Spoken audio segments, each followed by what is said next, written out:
Ngo pamusangano wegore takafukidzwa negore Sondo mangwanani netirichiti 28 September 2025.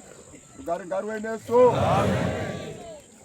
Tapuwa nevakuru vachaita basa pano vanokwana kuita vana, vaparidzi vaviri nevaimbiwa vaviri. Rugare ngaruve nesu.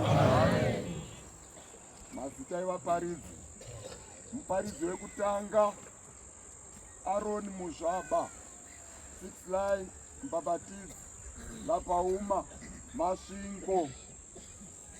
Muparidzi wepiri Stephen Show, APE Lapauma Mataga.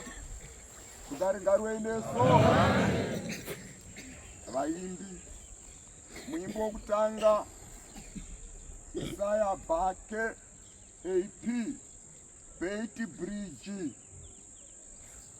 Muimbi wechipiri Anthony Shumba, 3 line Lapauma wechiprofiti Masvingo. Rugare ngaruve nesu.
Mutungamiriri wedu pakuzvininimbisa Apostoli.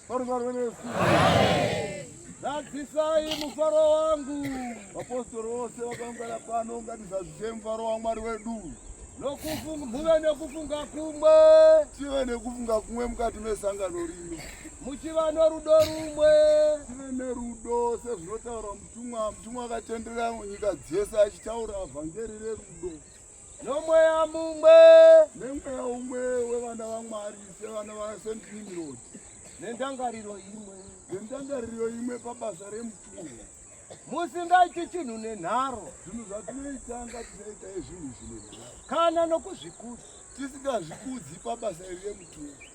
asi mumwe nomumwe ngati nomwoyo unozvininipisa, vamwe vanomupfuura iye pakunaka. Ngatibvumewo kuti kune vanotipfuura pakunaka. Farunga rwese nokutenda ishe wokudenga Mwari wamasimba ose pachipo cheupenyu chamatipa pabasa rekunamata dziri muridzi wezviro zvose. Farunga rwese matitendera kuungana pakati pemusangano uno wegore tichifara nenenge wozibve kudenga dare rese rekudenga riri pano nekuti kuda kwenyu Mwari zvokwazvo isimba iroro tinoritenda nokuti munotendera kuti tibate zviro zvose zvinobatwa pasi pezuva, njere dzese tinodziwana kubva kwamuri nekuti ndimi makasika denga nepasi. Farunga rwese isi tinofamba nebasa ranotiudza rekuti tive nevana vedu pachechi vazoona iri basa rekunamata, vazive kuti kunyange kuchikoro kwavanoenda ikoko zvose kutsvaka zvekuzviraramisa wakauya kuzotitora. Zvose zvingatitambudza panyika ino hazvina maturo. Ngatirambe takasa njere dzedu kurangarira kuti kune upenyu usingaperi, moto uchauya, kufa kuchauya. Farunga rwese saka ungazvionako sewakakosha, asi ziva kuti rufu ruchauya pauri. Rangarira mutumwa kuti achibva kudenga wakauya kuzotora iwe, unoda mwoyo wakachena, unoda vanhu vanonamata vakachena. Ndosaka achiti bvisai mwoyo. Farunga rwese ngatibate basa remupirisiti tichiziva kuti nguva ichapera. Takapuwa basa rekuti tibate nguva, basa rakana rakanangana newe, ita basa iroro wakazvipira wakaperera panguva iyoyo nekuti nguva inodarika pauri. Farunga rwese tinokutenda ishe Jesu nekuti ndimi unotendera panyari pabasa rekuvaka.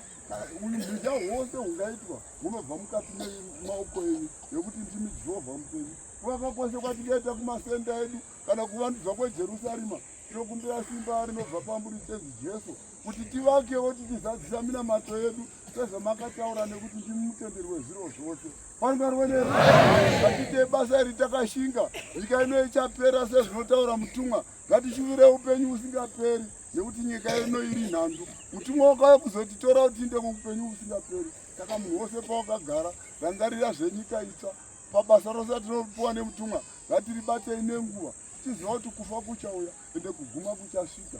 100 years dzingapera tichirarama, asi mutumwa wakati nyika ino ichaguma. Saka zviro kwazvo ngatirangarire kuti tichazovei kana moto wauya. Tinokuda uyu moto here nemupirisiti. Farunga rwese nekuti mupirisiti ndiwo uchatipa simba rekuti tikunde moto tichipinda mukati menyika itsva. Ngatisanyengerwa nemabasa aSatani. Mabasa ose angavapo mukati menyika anofadza nyama.